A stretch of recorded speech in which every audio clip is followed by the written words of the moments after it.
Welcome to Lesson 18, Heap Sort. As this class builds upon the previous one, please watch Lesson 17 first, if you have not done it yet. Also, this class does not come with any example, as the source code that was presented during Lesson 17 does give you enough information to build your own example.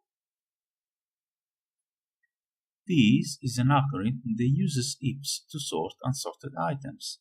They are inserted into a heap and then removed.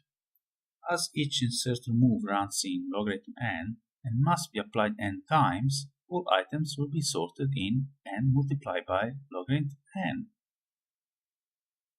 The sorting step runs faster if these tricks are implemented.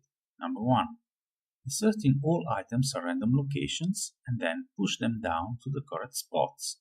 Number 2. Splitting data into many small heaps. Each one will have to be sorted and then merged. This makes the former easier and the latter just a matter of pushing some root nodes down. Number 3. Using the same array to store data that was removed instead of creating a new one.